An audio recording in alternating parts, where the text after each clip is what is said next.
साथियों, स्वागत है आपका self study classes with Sumit Jain YouTube channel में। तो साथियों, स्टार्ट हो चुका है आज का ये सेशन। सभी लोग एक बार वीडियो को लाइक जरूर कर दें, है ना। जितने भी हमारे साथी हैं दोस्तों, लाइक जरूर करना है आपको। और 2020 टेस्ट सीरीज ऐप पर बिल्कुल फ्री दोस्तों, है ना।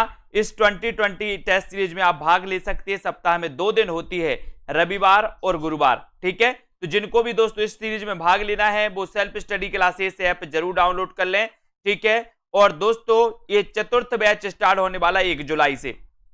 तो जिन भी साथियों को इसमें एडमिशन लेना है, इसमें दोस्तों आपको रिकॉर्डेड कोर्स तो पूरा मिलेगा ही, विस्तृत अध्ययन, टेस्ट, ट्रिक, सारी चीजें यहां पर मिलने वाली है, प्लस लाइव क्लास है ना। तो जल्दी से दोस्तों इसमें सभी लोग ज्वाइन हो जाएं, वीडियो को लाइक कर दें और सभी लोग दोस्तों शेयर जरूर कर दें, ठीक है। जिन भी साथियों को एडमिशन लेना है वो ले सकते हैं बम्पर तरीके से। निचोड़ क्लासें स्टार्ट हैं दोस्तों, निचोड़ क्लासें अभी स्टार्ट हुई हैं 21 जून से। आप उन क्लासों में अध्ययन कर सकते हैं, क्योंकि दोस्तों आपके नजदीक ही बहुत सारे एग्जाम हैं आपके, है ना। तो एग्जाम के दृष्टि से दोस्तों निचोड़ पढ़ाया जा रहा है हिंदी साहित्य का। आप उसमें एडमिशन लेकर के अपना अध्ययन प्रारंभ कर सकते हैं। तो स्टार्ट करते हैं दोस्तों आज का ये वीडियो। सभी लोग तैयार हैं? तो आज का यहां पर अपना पहला जो प्रश्न होगा दोस्तों वो ये है ना। आपको बताना है वसीयत नाटक के लेखक कौन है।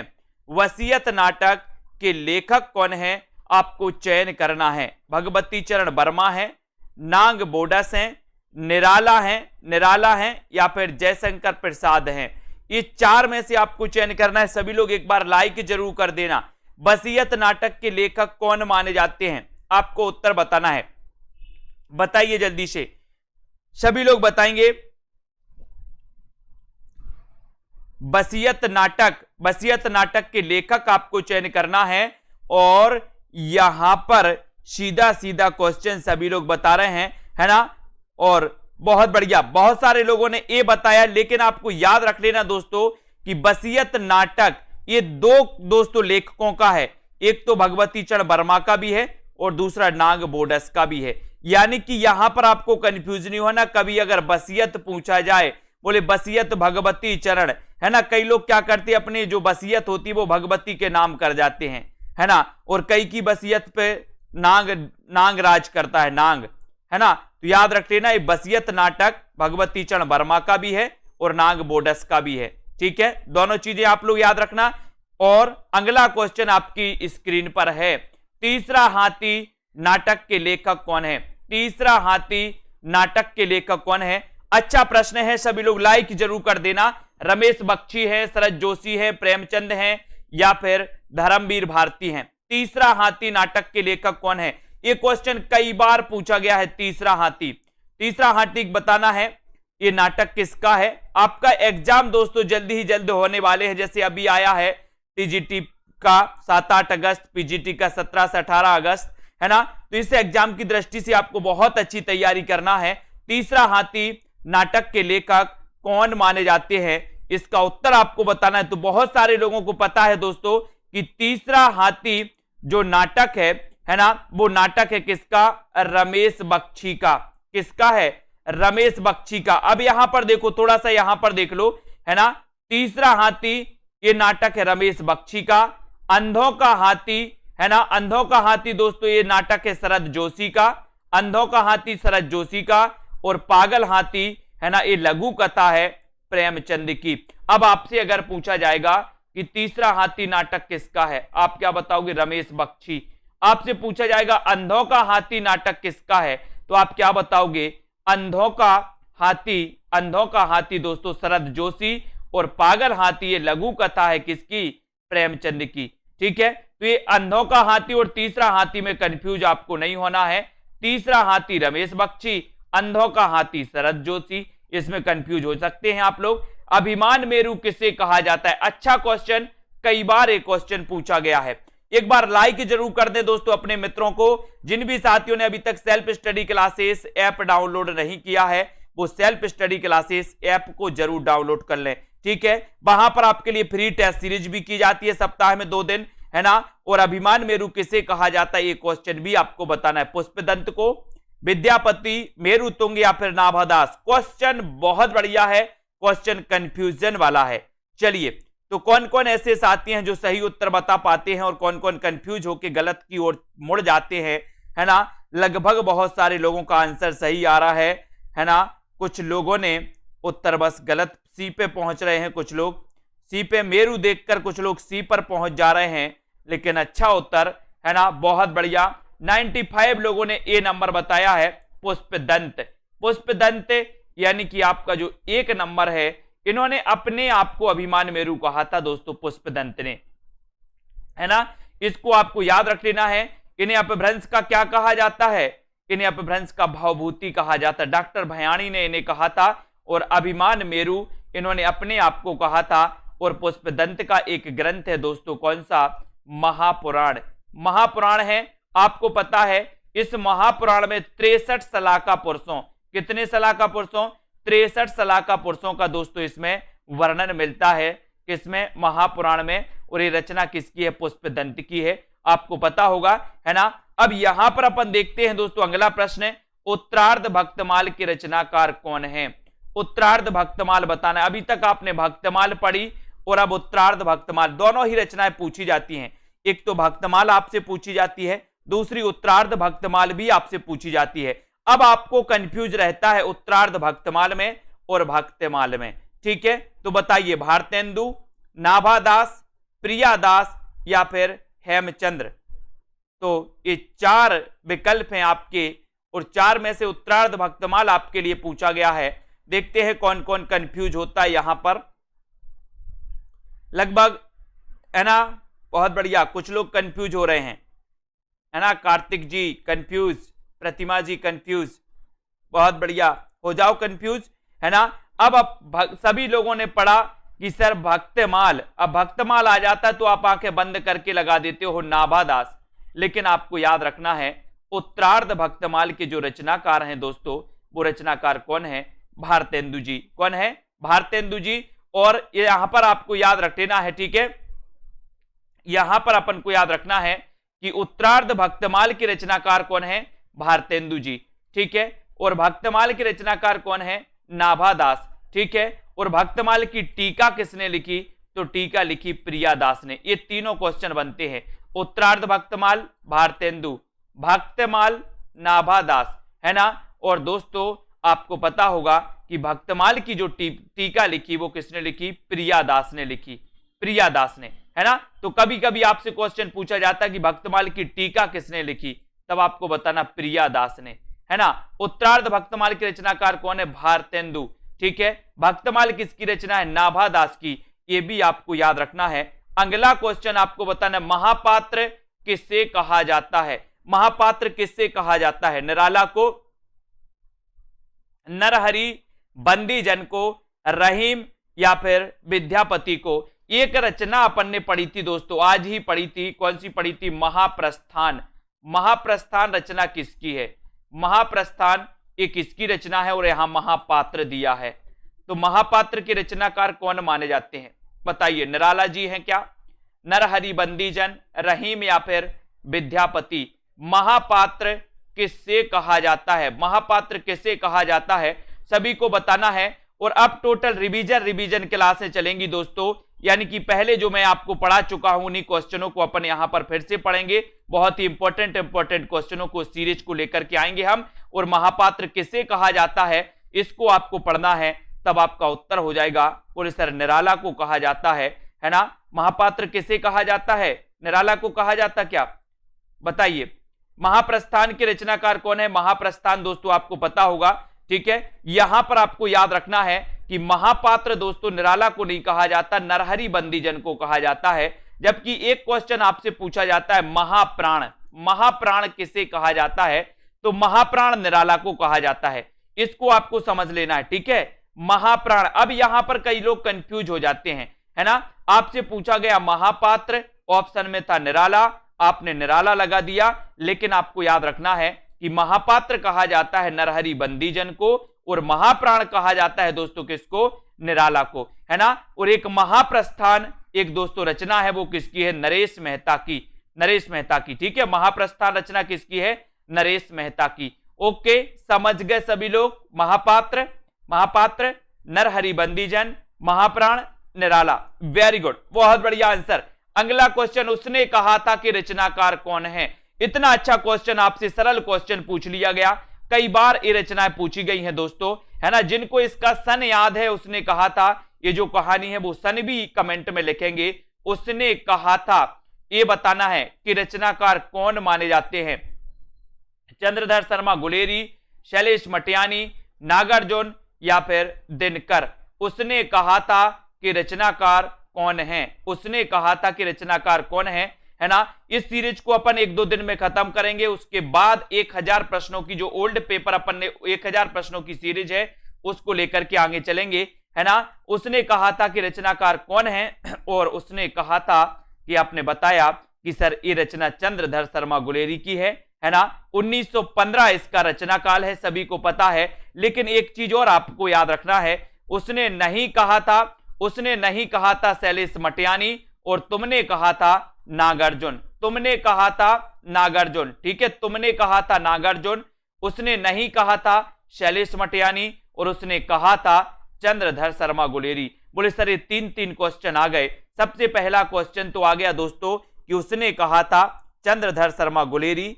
फ्लैशबैक शैली में लिखी गई ये दोस्तों कहानी थी चंद्रधर शर्मा गुलेरी की, 1915 की ये कहानी थी, है ना। उसने नहीं कहा था, ये शैलेश मटियानी की है। और उसने, है ना, तुमने कहा था नागार्जुन। और नागार्जुन का जन्म तो सभी लोगों को पता है 1911 में हुआ था नागार्जुन का जन्म। लेकिन आपको नागार्जुन के बारे में एक चीज और याद रखनी है कि सर इन्हें आधुनिक काल का कबीर भी कहा जाता है। कबीर के बाद ऐसे व्यंग्यकार दोस्तों आधुनिक काल में अगर कोई हुए हैं तो वो हुए हैं कौन? नागार्जुन। वेरी गुड, बहुत बढ़िया आंसर। अगला क्वेश्चन की ओर बढ़ते हैं। आदि काल को चारण काल किसने कहा? इतना अच्छा क्वेश्चन आपसे पूछा गया। अब इतना अच्छा क्वेश्चन अगर आपसे पूछा जाता है तो सभी लोगों का उत्तर बिल्कुल सही आना चाहिए। आदि काल को चारण काल किसने कहा? चंद्रधर शर्मा गुलेरी ने, राम कुमार वर्मा, ग्रियर्सन या फिर दिनकर ने। आदि काल को चारण काल किसने कहा? आदि काल को चारण काल किसने कहा? लिखिए जल्दी से, आदि काल को चारण काल किसने कहा? बहुत सारे यहां पर 4-5 ऑप्शन है आपके पास। राम कुमार वर्मा है, ग्रियर्सन है, तो आपका उत्तर क्या लगाएंगे आप लोग, है ना। आपको पता है कि सर राम कुमार वर्मा ने भी कहा है और ग्रियर्सन ने भी कहा है ना। लेकिन सबसे पहले ग्रियर्सन ने कहा। इसको दोस्तों ये भी आपको याद रखना है कि इन दोनों ने, राम कुमार वर्मा और ग्रियर्सन दोनों ने कहा है आदि काल को चारण काल। अब दोनों ने कहा है तो दोनों आपको उत्तर याद रखना है।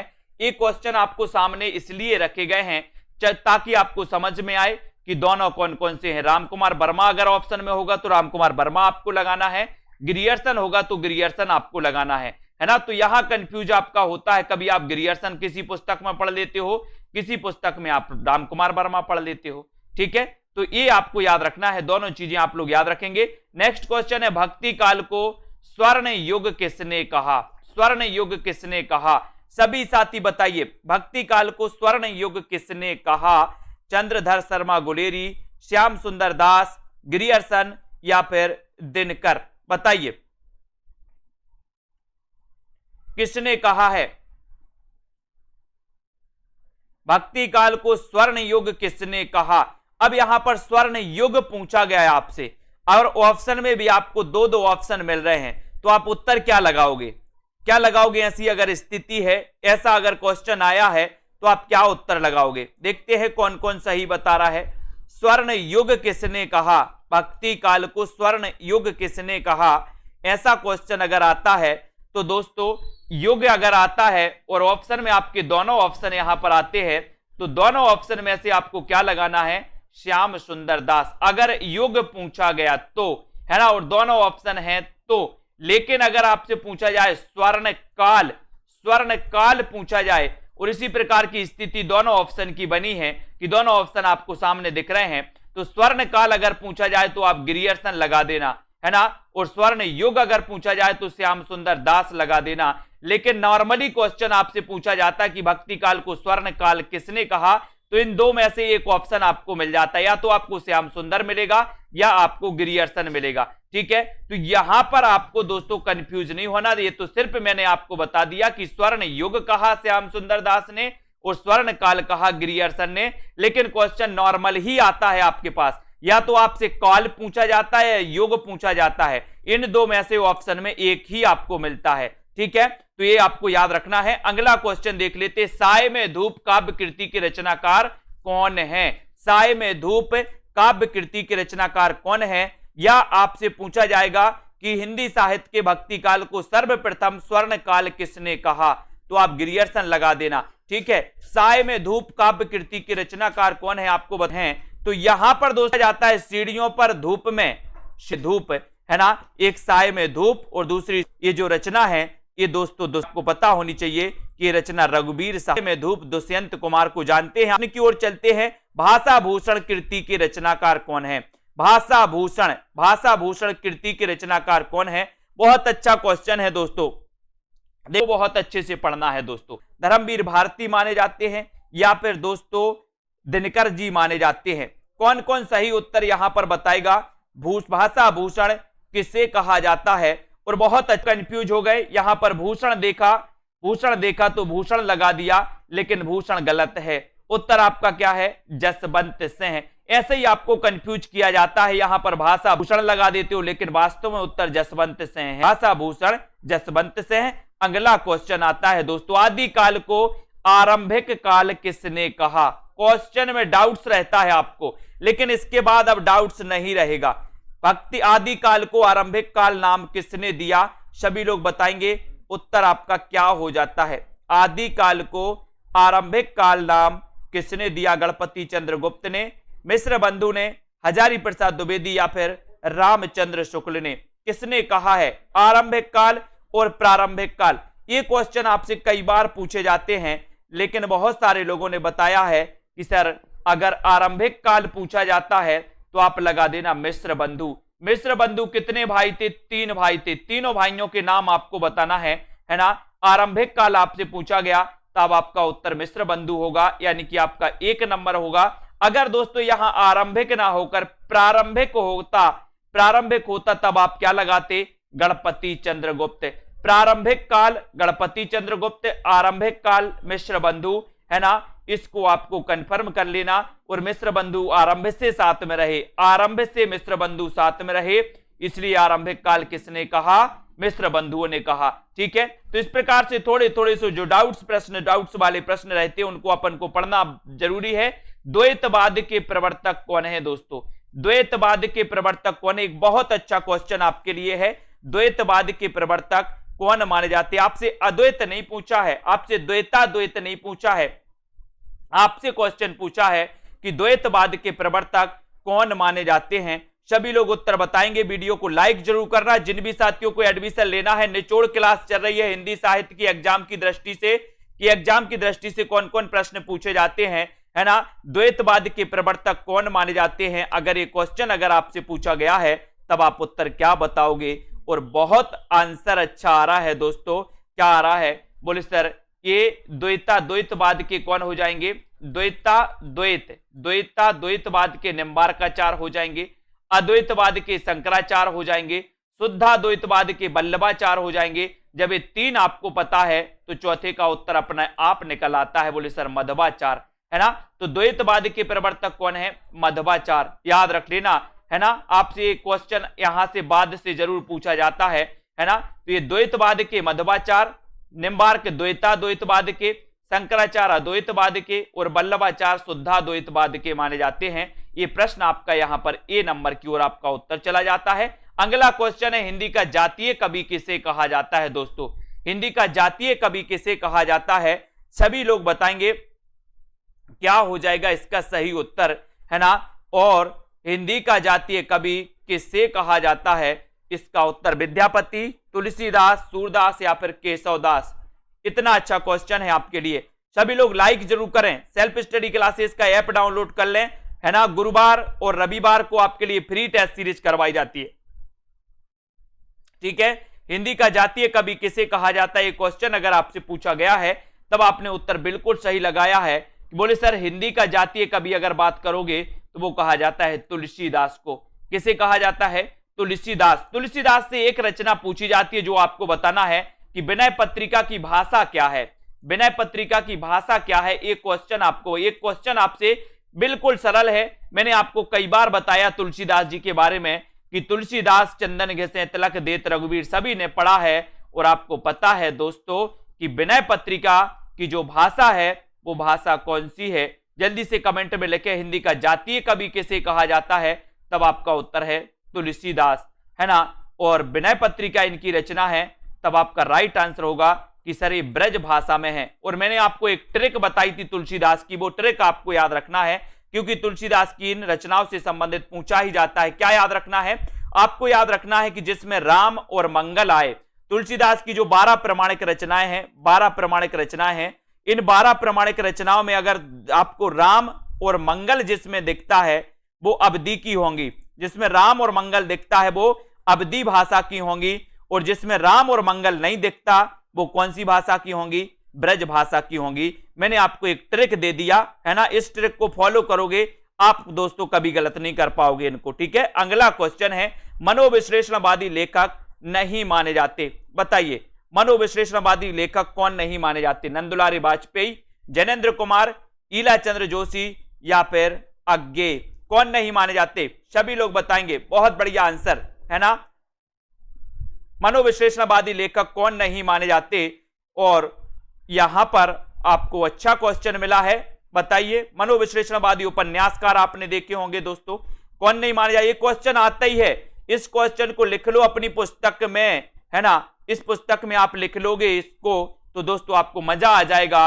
और मनोविश्लेषणवादी लेखक नहीं माने जाते, तब आपका उत्तर होगा कि जैनेन्द्र कुमार तो माने जाते हैं, ईला चंद्र जोशी तो माने जाते हैं, अज्ञे तो माने जाते हैं, लेकिन कौन नहीं माने जाते? बोले सर ये नंद दुलारे वाजपेयी नहीं माने जाते।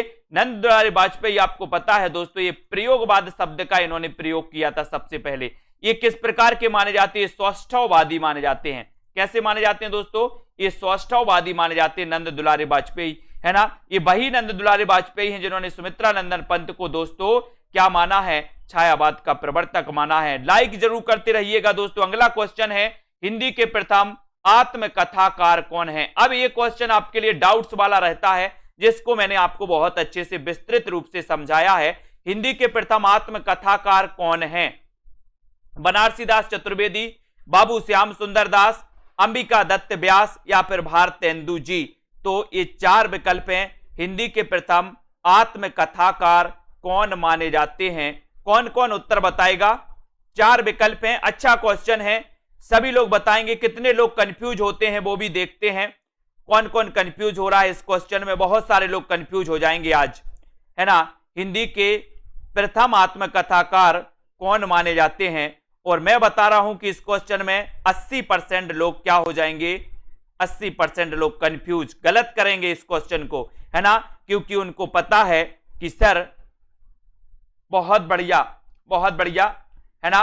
यहां पर आपको याद रखना है कि हिंदी के प्रथम आत्मकथाकार कौन है। अगर ऐसा क्वेश्चन आपकी दोस्तों पेपर में आता है तब आपको उत्तर लगाना है बाबू श्याम सुंदर दास। क्या लगाओगे?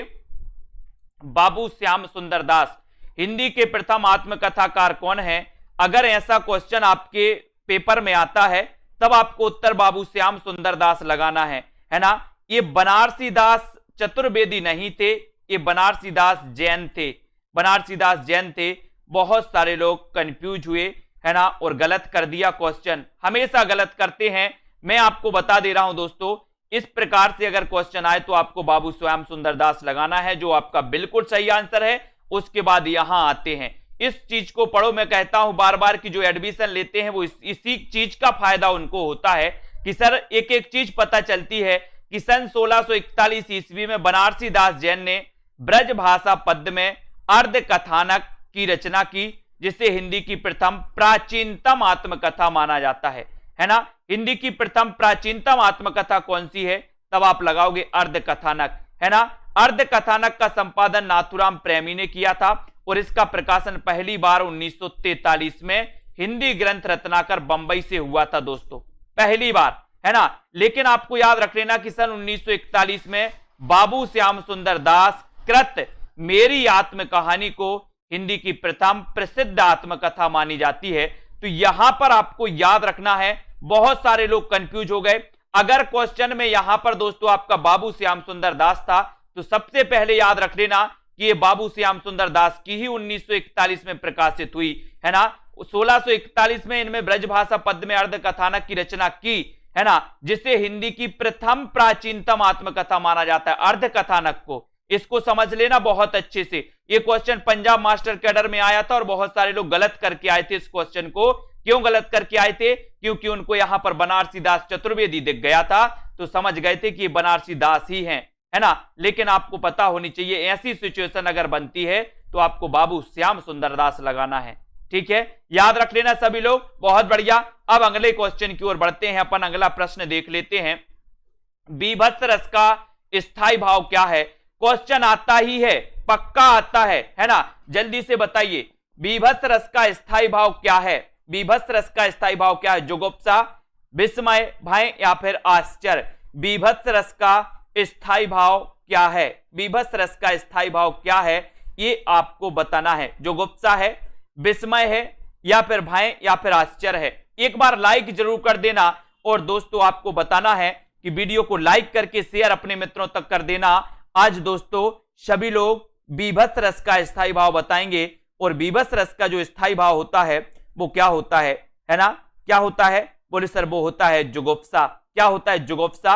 ये यहां पर कंफ्यूज नहीं होना क्योंकि बहुत सारे लोग इस बीभत्स रस में दोस्तों क्या हो जाते हैं, भयभीत हो जाते हैं। इसमें कंफ्यूज नहीं, इसको देख लो थोड़ा सा। एक क्वेश्चन मैं बता रहा हूं, अगर रस से स्थायी भाव से कोई क्वेश्चन आएगा तो वो यही आएगा, या तो आपसे अद्भुत रस का पूछा जाएगा या आपसे बीभत्स रस का पूछा जाएगा। इन दोनों में से आपको मिल जाएगा, है ना। अद्भुत रस का स्थायी भाव क्या है तो आपके ऑप्शन में आश्चर्य मिलेगा और विस्मय मिलेगा, आश्चर्य या विस्मय मिलेगा, ठीक है। और बीभत्स रस का पूछा जाता है तो जुगुप्सा या घृणा आपके ऑप्शन में मिलेगा।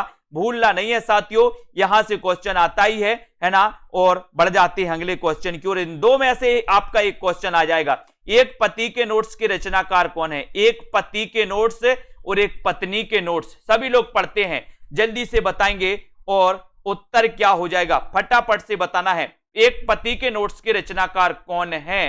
तो महेंद्र भल्ला है या फिर ममता कालिया, नीलेश रघुवंशी या फिर अज्ञेय जी हैं।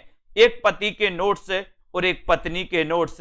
मैंने कई बार आपको याद करवाया है कि एक पति के नोट्स अगर आप किसी को दोगे तो क्या हो जाएगा, है ना, भल्ला भल्ला पढ़ेंगे। बोले सर, है ना, ये भल्ला भल्ला पढ़ेंगे, याद रख लेना। तो एक पति के नोट्स महेंद्र भल्ला, एक पत्नी के नोट्स आपसे पूछा जाता है, एक पत्नी के नोट्स, तो एक पत्नी के नोट्स ममता कालिया। अगर अपनी पत्नी के नोट्स किसी को दे दिए तो फिर पत्नी का कालिया रूप देख लेना, कालिया। बोले सर पत्नी के नोट्स क्या दे दिए? पत्नी तो कालिया बन गई, है ना। तो ममता कालिया एक पत्नी के नोट्स, एक पति के नोट्स महेंद्र भल्ला, इनको हमें अच्छे से याद करना है। अगला क्वेश्चन आता है यहां पर, पंच परमेश्वर कहानी के लेखक कौन है? पंच परमेश्वर कहानी के लेखक कौन है ये बताना है। इतनी अच्छी दोस्तों कहानी है। अब यहां पर प्रेमचंद हैं, रांगे राघव हैं, सुदर्शन हैं या फिर दोस्तों राजेश जोशी हैं? बताइए। बहुत अच्छा क्वेश्चन, लाइक जरूर कर दें सभी लोग, वीडियो को अपने मित्रों तक शेयर जरूर कर दें। पंच परमेश्वर कहानी के लेखक की क्लास रोज 9 बजे होती है और टीजीटी पीजीटी वाले हमारे जितने भी साथी हैं दोस्तों लग जाएं बिल्कुल अध्ययन करने और पढ़ने रहें। और बहुत अच्छे से यहां पर सीरीज है ना, मात्र 1-1.5 महीने में दोस्तों आपको 1500 क्वेश्चन की एक सीरीज करवाई जाएगी जो आपके लिए मोस्ट इंपॉर्टेंट होगी, है ना। जो मैं ओल्ड में आपको पढ़ा भी चुका हूं एक बार और फिर से ये सीरीज करवा दूंगा। तो जिनने पढ़ लिया उनका रिवीजन हो जाएगा, जिनने नहीं पढ़ा वो हो जाएगा। जिन भी साथियों को एडमिशन लेना है वो आज ही self study classes app download कर लें। और यहां पर जब ऐसी स्थिति बनती है तब आपको याद रख लेना है दोस्तों कि ये पंच परमेश्वर कहानी ये प्रेमचंद की बस आपने पढ़ी है, लेकिन आपको पता होनी चाहिए कि सर ये पंच परमेश्वर जो कहानी है वो रांगे राघव की भी है, रांगे राघव की भी है और दोस्तों प्रेमचंद की भी है ना। तो ये आपको याद रख लेना, पंच परमेश्वर कहानी एक रांगे राघव की भी है और एक प्रेमचंद की भी है, ठीक है। सभी लोग इस चीज को याद रखेंगे। अगला क्वेश्चन है, जाति पाति पूछे नहीं कोई, हरि को भजे सो हरि को होई। कई बार कंफ्यूज होते इसमें, जाति पाति पूछे नहीं कोई, हरि को भजे सो हरि को होई। ये पंक्ति कितनी बार पूछी गई है ना। और एक पंक्ति आती है कि जाति ना पूछे साधु के, जाति ना पूछिए साधु की, चाहे पूछ लीजिए ज्ञान, है ना, यही पूछा जाता ना। तो यहां पर बहुत सारे लोग दोस्तों कंफ्यूज होते हैं। जाति ना पूछे साधु की, चाहे पूछ लीजिए ज्ञान, और जाति पाति पूछे नहीं कोई, हरि को भजे सो हरि को होई। यहां कंफ्यूज आपका क्रिएट होता है, लेकिन इस कंफ्यूज को क्लियर करना है कि जाति पाति पूछे नहीं कोई, ये जो पंक्ति है दोस्तों, ये कबीरदास की नहीं है। ये पंक्ति किसकी है? ये पंक्ति रामानंद की है। किसकी है? बहुत सारे लोगों ने बता दिया कि सर ये पंक्ति कबीर की है। बहुत सारे लोगों ने आंखें बंद की और कबीर लगा दिया। मैं इसलिए डाउट्स वाले क्वेश्चन आपको लेकर के आया हूं कि आप लोग जाते हो एग्जाम में और सीधा सीधा लगाते हो। अब दोस्तों एक पूछी जाती है कि जाति पाति पूछे नहीं कोई, हरि को भजे सो हरि को होई। ये पंक्ति रामानंद की है। किसकी है? रामानंद की है। लेकिन आपको याद रख लेना है जो तो, है ना, जाति ना पूछे साधु की, चाहे पूछ लीजिए ज्ञान, है ना, ये कबीर की है। ये किसकी है? ये कबीर की है। तो ये दोनों में आपको अंतर समझ लेना है और दोस्तों याद रखना है, ये कबीर की है, ये रामानंद की है। ठीक है, याद रख लेना। जाति ना पूछे साधु की, चाहे पूछ लीजिए ज्ञान, एक कबीर की है। ठीक है, यहां कंफ्यूज नहीं होना। अगला क्वेश्चन है, भक्ति द्रविण उपजी लाए रामानंद, ये पंक्ति किसकी? अगर ऐसा क्वेश्चन आपका आता है तो क्या बताओगे आप? जल्दी से बताओ। भक्ति द्रविण उपजी लाए रामानंद पंक्ति के रचनाकार कौन है? कबीरदास, रामानंद, रामानुजाचार्य या फिर तुलसीदास? भक्ति द्रविण उपजी लाए रामानंद, ये पंक्ति किसकी है? इस पंक्ति के रचनाकार कौन है? इसका उत्तर आपको चयन करना है। लाइक सभी लोग कर दें। सेल्फ स्टडी क्लासेस ऐप को आज ही डाउनलोड कर लें, है ना। पेड क्लास में दोस्तों हिंदी साहित्य की निचोड़ क्लासें चल रही हैं। मात्र 1199 में आप एडमिशन लेकर के बहुत अच्छे से अध्ययन कर सकते हैं। अंतिम दिनों में हिंदी साहित्य का निचोड़ कोर्स, है ना, हिंदी साहित्य के लगभग 2000 प्रश्नों की टेस्ट सीरीज आपको मिलेगी, ट्रिकी वीडियो, डाउट्स वाले वीडियो, ये सारी चीजें वहां पर मिलने वाली हैं। और भक्ति द्रविण उपजी लाए रामानंद, बोले सर ये पंक्ति रामानंद की नहीं, ये पंक्ति किसकी है? कबीर की है। किसकी पंक्ति है? ये कबीर की पंक्ति है। यानी कि ये नंबर आपका बिल्कुल सही हो जाएगा। ये नंबर जिन्होंने लगाया है, सिर्फ इतना ही पूछा जाता है, भक्ति द्रविण उपजी लाए रामानंद, तो यहां पर आपको ये नंबर बिल्कुल सही बताना है। नेक्स्ट क्वेश्चन है, कविता, नई कविता के प्रतिमान के लेखक कौन है? अब देखते हैं कौन कौन कंफ्यूज होता है ना। हमें तो सिर्फ आपको बताना है दोस्तों कंफ्यूज कौन होता है, बताइए। अब बहुत सारे लोग यहां पर डाउट्स लेते हैं दोस्तों, इसको भी मैं क्लियर कर दे रहा हूं। यहां पर याद रख लेना कि जब यहां पर ऑप्शन में डॉक्टर सत्येंद्र है ही नहीं, तो जो सत्येंद्र वाले हमारे खिलाड़ी हैं, डॉक्टर सत्येंद्र वाले, वो डॉक्टर सत्येंद्र का राग अपना अलग कर दो। यहां पर ऑप्शन में कबीर आ रहा है तो आपको कबीर लगाना है सीधा सीधा, नहीं तो आप डॉक्टर सत्येंद्र की ओर, किसी पुस्तक में आपको डॉक्टर सत्येंद्र मिल जाता है, लेकिन उसमें भी दोस्तों अंतर है। यहां पर जब कबीर दास है तो आप डॉक्टर सत्येंद्र की ओर मत दौड़ो, है ना, यहां पर आओ। नई कविता के प्रतिमान के लेखक कौन है? नई कविता के प्रतिमान के लेखक कौन माने जाते हैं, ये भी आपको बताना है। सभी लोग बताएं। नई कविता के प्रतिमान और कविता के नए प्रतिमान, एक क्वेश्चन आता है कविता के नए प्रतिमान, है ना, और एक पूछा जाता है नई कविता के प्रतिमान। ये दो क्वेश्चन आपको डाउट्स में डाल देते हैं, तो आप क्या उत्तर बताओगे? क्या उत्तर बताओगे? जल्दी से बताओ। नई कविता के प्रतिमान और कविता के नए प्रतिमान, तो यहां पर आपको नई, मैंने आपको याद करवाया है कि सर नई नई लक्ष्मी पकड़ना है, नई नई लक्ष्मी पकड़ना है। सभी लोग पकड़ते ना नई नई लक्ष्मी, है ना, जैसे नोटबंदी हुई तो नई नई लक्ष्मी पकड़ रहे थे, सब लोग बोले 200 का नोट हमें दे दे, नई नई, है ना। तो नई नई लक्ष्मी, अगर नई शब्द पहले आ रहा है तो आपको लक्ष्मी पकड़ना है, नई नई, तो याद रख लेना। और कविता शब्द पहले आ रहा है तो कविता किसी का नाम है तो नामवार से है। दो क्वेश्चन सेम है, याद रख लेना। नई कविता के प्रतिमान लक्ष्मीकांत वर्मा और कविता के नए प्रतिमान नामवर से हैं, नामवर से हैं। दोनों क्वेश्चन मोस्ट इंपॉर्टेंट हैं, दोनों क्वेश्चन आपसे पूछे जाते हैं, आपको कंफ्यूज भी करते हैं। ठीक है, अगला क्वेश्चन, महज डिप्टी राष्ट्रकवि किसे कहा जाता है? राष्ट्रकवि तो आपको पता है कि सर राष्ट्रकवि कहा जाता है किसको? राष्ट्रकवि तो पता है कि सर मैथिली शरण गुप्त को कहा जाता है। इनकी रचना है दोस्तों 1912 की। 1912 की कौन सी रचना है? भारत भारती रचना है 1912 की, जिसके कारण दोस्तों मैथिली शरण गुप्त को प्रसिद्धि मिली और इसी के कारण महात्मा गांधी जी ने दोस्तों इन्हें राष्ट्रकवि की उपाधि दी थी। इनको आपको याद रखना है। महज डिप्टी राष्ट्रकवि किसे कहा जाता है? तब आपका राइट आंसर क्या हो जाएगा, है ना, तब आपका राइट आंसर हो जाएगा क्या, दिनकर जी। और दिनकर की के बारे में पढ़ना है कि सर इनका जन्म तो 1908 में हुआ था, है ना। इनकी रचना होंकार, होंकार हमें दिन में भरना है तो होंकार इनकी रचना है। बोले सर इनकी रचना कुरुक्षेत्र, है ना, इनकी रचना कुरुक्षेत्र, इनकी रचना रश्मि रथी, इनकी रचना परशुराम की प्रतीक्षा, कई बार पूछी जाती है। इनकी रचना उर्वशी जिसे ज्ञानपीठ पुरस्कार मिल गया था, है ना। और मैथिली शरण गुप्त की रचना भारत भारती दोस्तों, जिसके कारण इन्हें राष्ट्र कवि की उपाधि दी गई। इन्हें राष्ट्र कवि और डिप्टी राष्ट्र कवि दिनकर जी को कहा जाता है। इसको भी आपको याद करना है। कवियों का कवि शमशेर बहादुर को कहा जाता है। ये क्वेश्चन भी आपको माइंड करना है, सेट करना है। अगला क्वेश्चन है दोस्तों, हार की जीत कहानी के रचनाकार कौन है। इतना अच्छा क्वेश्चन आया। अब देखते हैं कौन कौन सही उत्तर बताता है। हार की जीत कहानी के रचनाकार कौन है, प्रेमचंद हैं, सुदर्शन हैं, शमशेर बहादुर हैं या फिर अज्ञेय हैं। सभी लोग बताएंगे हार की जीत कहानी के रचनाकार कौन माने जाते हैं। इतना अच्छा क्वेश्चन है आपका, बढ़िया प्रश्न है, सभी लोग बताएं। अब ऐसे क्वेश्चन आपसे पूछे जाते हैं दोस्तों। ये रचना कई बार पूछी गई है ना। और दोस्तों देखते हैं कौन कौन ने अभी तक पढ़ा है। सिर्फ आपने सुदर्शन पढ़ा था, लेकिन किसी ने ये नहीं बताया कि सर हार की जीत एक रचना प्रेमचंद की भी है। हार की जीत रचना कहानी दोस्तों एक प्रेमचंद की भी है और एक कहानी सुदर्शन की भी है। अभी तक हमने सुदर्शन ही पढ़ा था कि सर हार की जीत कहानी सुदर्शन की है, बाबा भारती, खड़कसेन डाकू, है ना। लेकिन एक हार की जीत कहानी प्रेमचंद की भी है। किसकी है, प्रेमचंद की भी है। तो यहां पर आपको याद रखना, हार की जीत कहानी प्रेमचंद की भी है और सुदर्शन की भी है।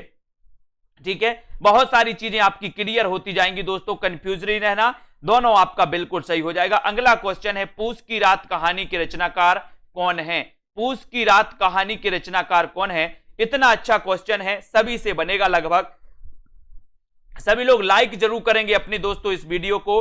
पूस की रात कहानी के जो रचनाकार माने जाते हैं वो कौन माने जाते हैं, ये आपको बताना है। प्रेमचंद जी माने जाते हैं, बादशाह हुसैन रिजवी, यशपाल या फिर अज्ञेय माने जाते हैं।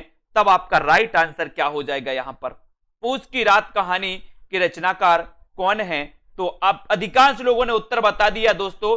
आपको पता है कि ये पूस की रात दोस्तों, पूस की रात दो लोगों की है, दो लोगों की है। वो दो लोग यहां पर उपस्थित हैं।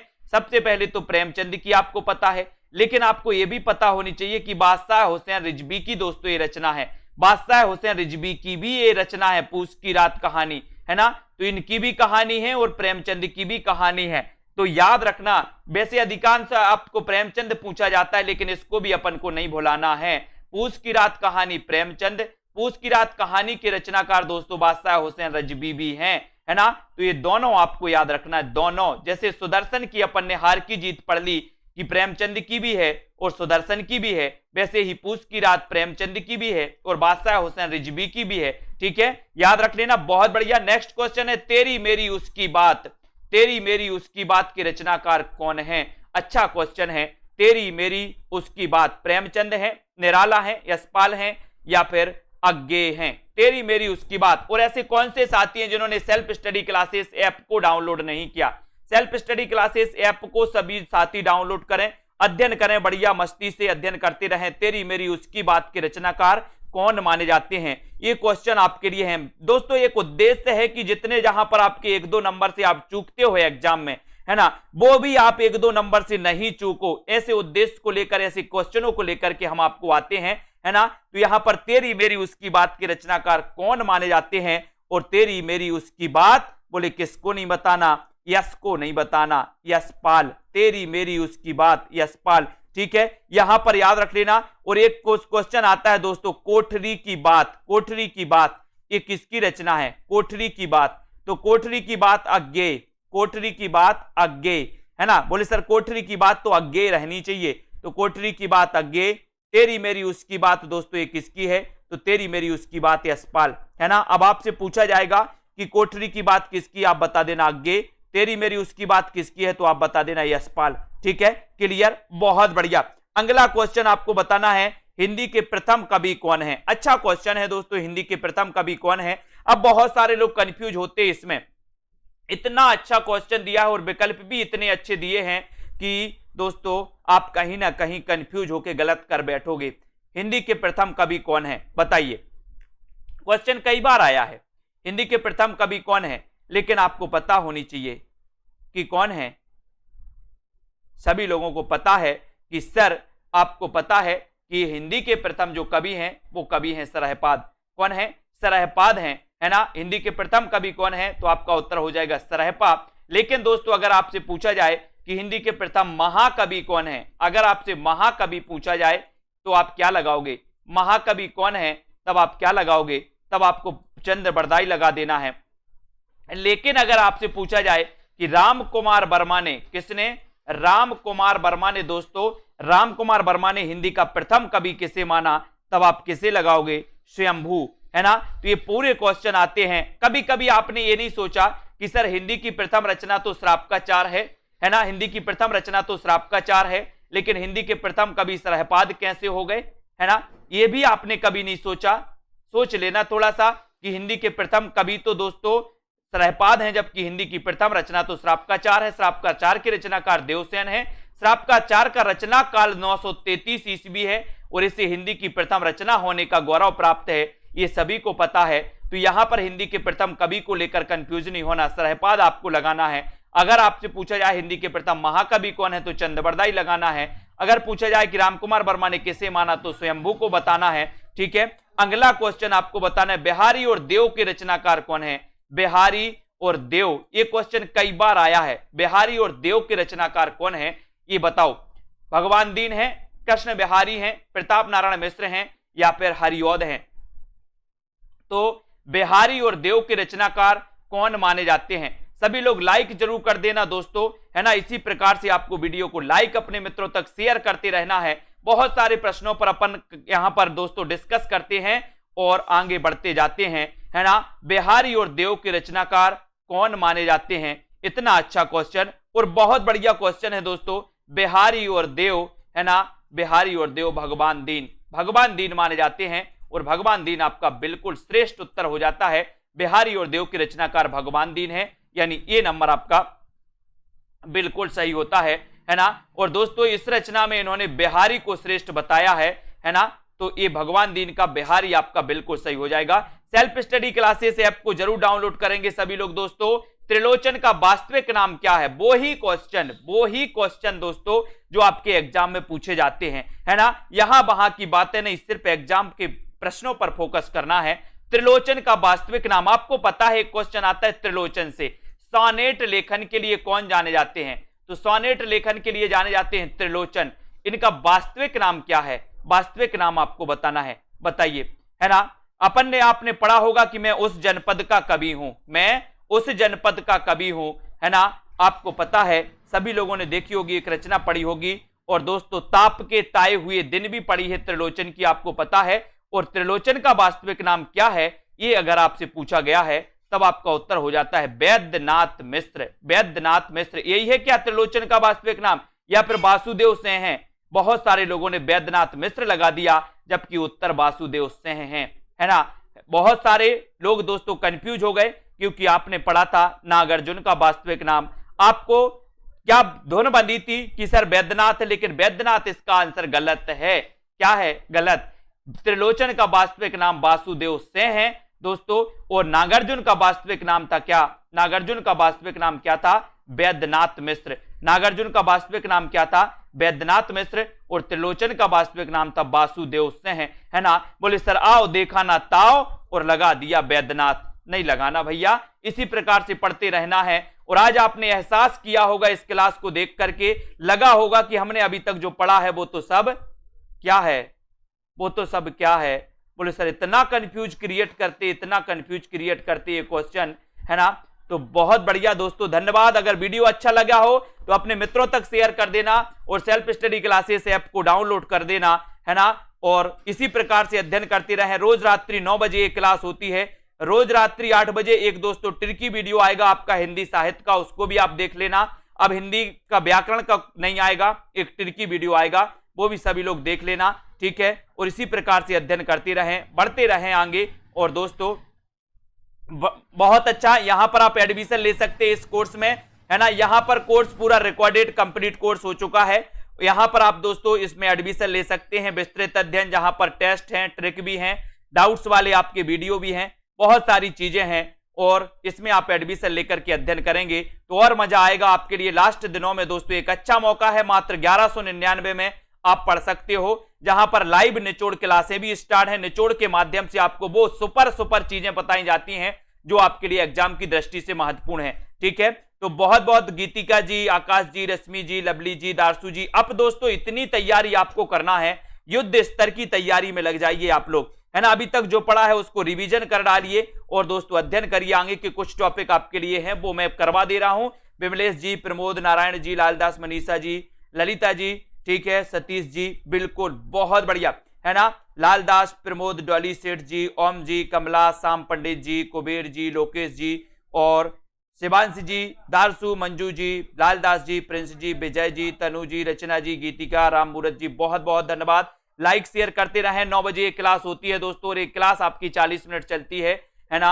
लाइक जरूर करना है। रचना, रीता, मंजू जी, कमला, प्रमोद जी, दारसू जी, प्रमिला, राजेश जी, मनीषा, रश्मि पाठक जी, किशोल जी, ठीक है, प्रमोद कुंवर जी, संजय यादव जी, गीतिका जी, वेरी गुड, कार्तिक सिंह जी, रचना जी और नवदीप जी, रुचि जी, मंजू जी, ठीक है, बहुत बहुत धन्यवाद। सभी लोग अच्छे से अध्ययन करें। अब दोस्तों आपके लिए कुछ ही टाइम है ना, जिसके लिए आप सुनीता तिवारी जी यहाँ पर बहुत अच्छा रेगुलर अध्ययन आप कर सकते हैं। रोहित जी, शैलेश कुमार जी, ठीक है, मंजू जी, प्रमोद जी, कुशल जी, रंजना, ललित जी, दारसू, मधु जी, प्रमोद जी, कुबेर जी, ठीक है, तनु जी, जया, अमृता, कुशल, बहुत बढ़िया, कृष्णा, बाल मुकुंद, भारती, अनिल जी, ममता, सीमा, ओमदेव जी, अजय शर्मा जी, नीतू जी, राकेश जी, राधिका, ओपी सिंह, शशि, ललिता जी, निरुपमा, प्रमोद, ठीक है, जुगनू जी, लवली जी, सभी साथियों को धन्यवाद आज के इस वीडियो के लिए।